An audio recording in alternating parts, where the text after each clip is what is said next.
I want to start with a question, harking back to last night. We were on the porch after a full day of recording here, right? Hours and hours of playing and recording and working. You wanted to play more, and you grabbed an instrument. We were on the porch in my little cabin and just playing some banjo. And I've seen that in so many artists who they never get tired of playing. Like what do you think?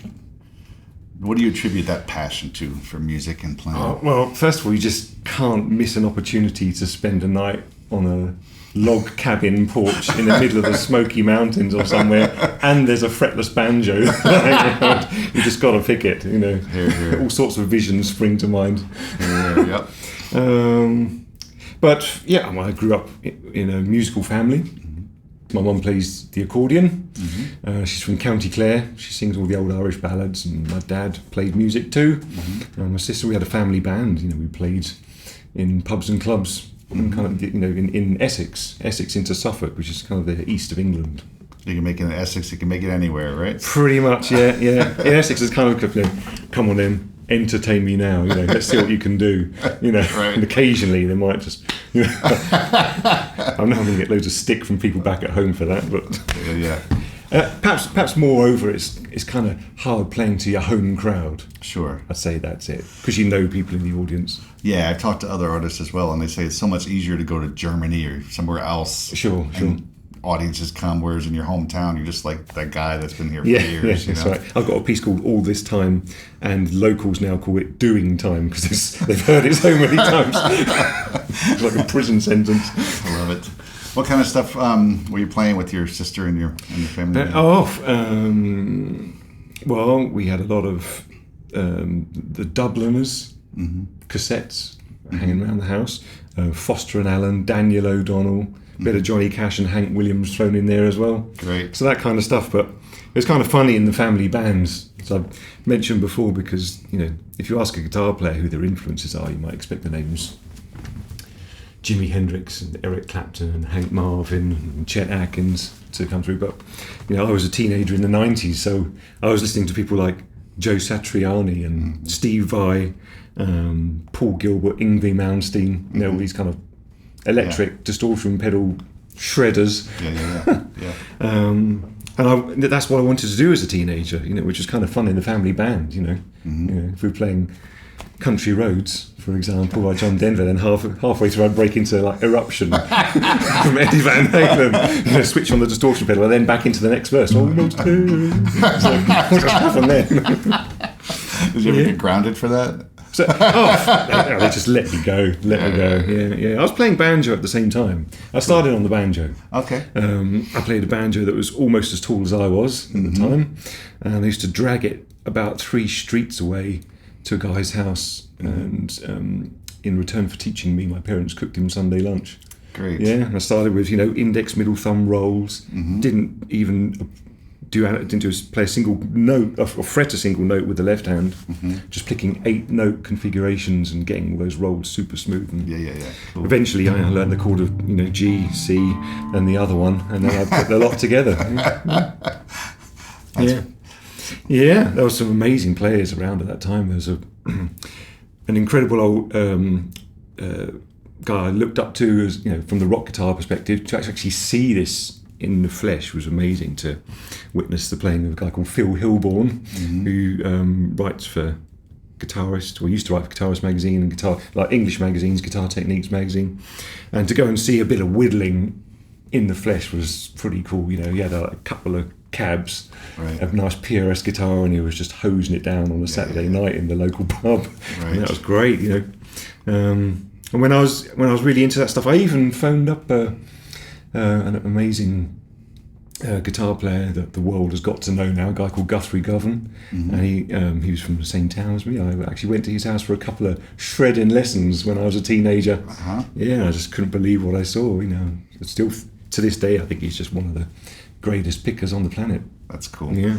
And you kind of, you definitely have you can pull out the shred on acoustic guitar occasionally, you know? And so definitely, that's where it comes from, obviously. Yeah, I've got an Uzi 2mm plectrum. I can bring it out when I have to. You know, I'm not a naturally gifted pick player. But I play a bunch of jigs and reels in it, and occasionally there might be some session where there's an electric guitar lying around, and I'll have a go. There you go. But I know you try and stick to your fortes, and I guess fingerstyle is where I sit in the world of guitar playing. Cool.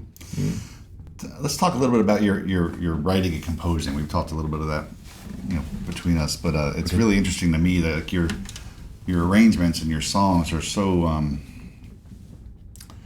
It's not even that they're complex; they are, but they're so musical and so entertaining and engaging. There's lots of dynamics, just talk a little bit about how you compose and write your music. Inspiration can strike anywhere. Usually, 8 bars or so will start to evolve in your mind. Who knows where they come from? Sure. But something starts to happen. Red wine, usually. Oh, anything. It could be just as you're pushing the supermarket trolley down the fresh vegetable section or something. Oh, yeah, okay, right. I've got it. I don't want to forget it. Right. You haven't got pen or paper to hand, so sometimes I just phone up the house answer phone.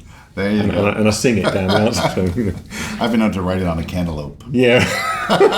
Well, if you're on like a 5-week tour or something, and then you finally get home and you press play on the answer phone, message 3, and then it's just like, I don't know what on earth it was, but that's the way I did. I grew up playing a much cheaper version of this, and I didn't know why it worked, but I enjoyed writing linear kind of melodies, and then I wrote kind of harmonies above them, but they sounded good, but I didn't know that they were thirds or fourths or fifths or whatever.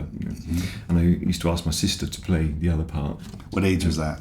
I was probably, 9 or 10.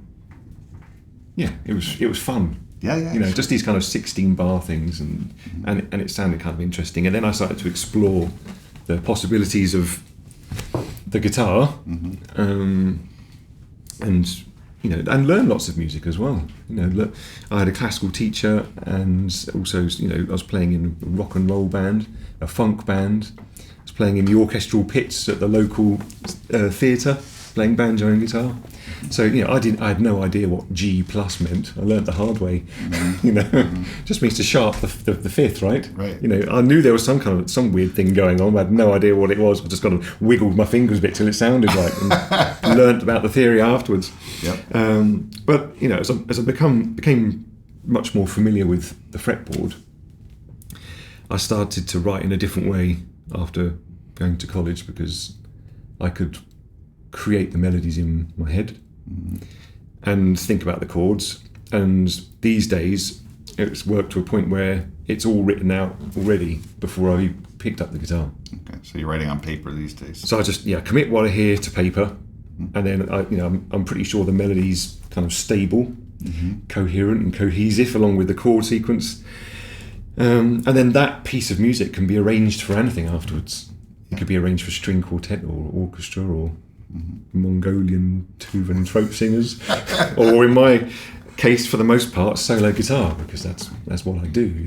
Yeah, very cool. Obviously, sometimes when I'm thinking specifically about the guitar, I'll know that I can create kind of a Campanellis effect, or I know that I'm going to be tuning down to low B or something, so I work that into the piece I'm writing. Yeah, I've written just a few things on paper myself, and it's very freeing because you get out of the traps of grabbing the same positions you always use on guitar. Yeah. And then you can figure out how to play it afterwards. You might need to play it in a different tuning or something. Exactly. But at least you're playing what you want to hear. Cool. But at the same time, sometimes I just flick on the record button, on the computer. I just hit record, and I'll just mess around for half an hour, and then listen back if I can bear it. And then there might be a few little bits in there I think, oh yeah, I never would have thought of that in my mind had it not just been for messing around on the guitar. Yes. Sure. The guitar itself can be inspiration without a doubt. Sure. And you're thinking now about, if you care to share with our Dream Guitars listeners, about future projects. You were talking this morning. You want to tell us a little bit about what you're thinking? Started penning to some larger scale music at the moment. Yeah. Probably about 12 players, something like that.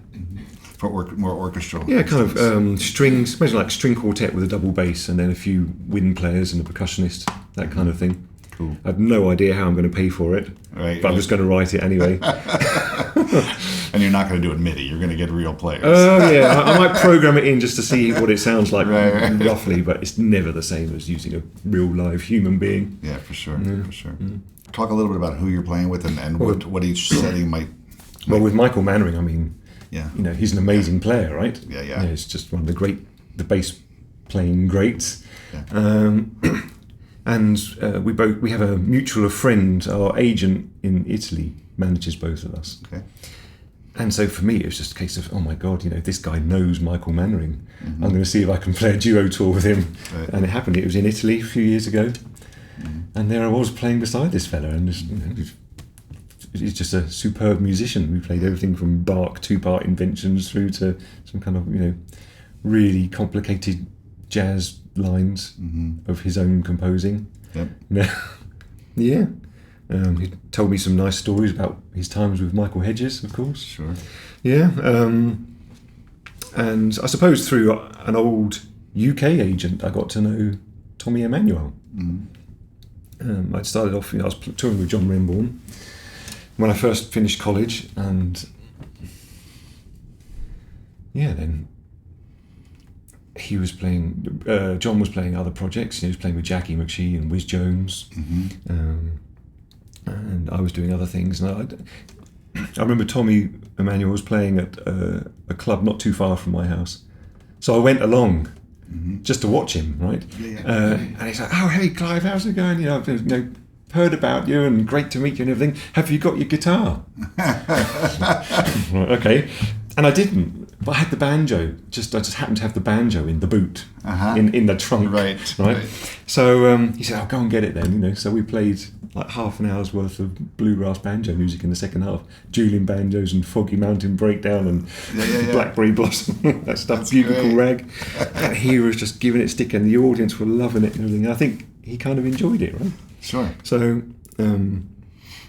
I started playing some shows with him. He invited me to the Chet Atkins convention in Nashville, which is an absolute scream. Because you know what Tommy Emmanuel's like. He's just, you know, just an unbelievable performer, right? Sure. You know. So he said, what I'll do is I'll whip them up into a frenzy for you, and he did. And then I'll invite you on, you know, to play solo. You know, how do you follow that? Right. Well, you know, I tried my best, and subsequently we've played quite a few tours around the place. He brought me to Australia and America quite a few times, and we just toured England actually back in January this year. And he's recording a project himself at the moment, with like a collaborative project, and I'm one of the artists on that. So who knows where it's going to lead next? But yeah, I'm interested in working with other players from time to time, if I can afford it. Yeah. It was great to have John Williams play the classical guitar on my most recent album as well. He was incredible. Yeah. What else is going on in Clive's life? What's besides the obvious? Well, yeah, I'm playing a lot. Yeah. Which is great, you know. Yeah. At the moment, I'm able to play in America. The immigration people have been very gracious and allowing me in for a few more years. Yep. It gets harder and harder and more expensive, but I still want to keep coming, and I've made a lot of friends over here as well. It's a bit of a mess. I know so many musicians that don't live here or have such a hard time getting here to play music, and it's a little bit crazy. Yeah, so I'm here today and I'm just making the most of it. Yeah, good. I'm playing banjo on my porch. Yeah. Oh, that was a privilege. What else? This larger scale stuff is going to take a while to pen. Yeah, sure. And I hold a residential guitar workshop in England, so that's the next major. What month do you do that? Well, that's in beginning of September. Cool. And you're coming back here to teach in the summer? Yeah, and just in a few weeks I'm coming back to Swananoa. End of July? Yeah. Great. That's it, really. Awesome. Yeah. I'm just trying to stay home a little more if I can, because unlike some people like Frank Zappa, for example, who can write anywhere, I find it a bit tough. You know, with all the travelling, you know, you're sitting in a van. In actual fact, when you think of people who play 200-300 shows a year, a lot of that time is spent just in a tour van, just sitting there. You know, you might have a chat with people and listen to some music, but if you're heading out at 8 o'clock in the morning and you're driving till 4 o'clock in the afternoon to the next city, all you do is you sound check, and then you play the show, and you're almost like a kind of wild animal being let out of a cage at 7:30. You just get up, thank God, and then you shut back in your pen again. Yeah. So there's a lot of dead time for professional touring musicians. You're just sitting there. Yeah, it's the glamorous life. So you just have to bring out your guitar whenever you can. It can be like just sitting in the airport, or even in the back of the car. To be honest, just sit there and start just practice a little bit, or just play a little bit anyway. So the idea of trying to, I think they call it time management, don't they? Where you just have like a tour block, and then you're going to stay home for a couple of months. Because for me it takes a few days to start thinking clearly and say exactly what I want to on in terms of composition. Yeah. Talk about where you like to write. I asked you a little bit about that. Like where in your back at home, like what space, what room, what do you like to do? I'm kind of lucky. I got a 12th century church in my back garden. So I write in there in the summertime. Yeah. But there's no heating, so it's absolutely freezing in the winter. So there, I just sit at home. It's like a big high roof and.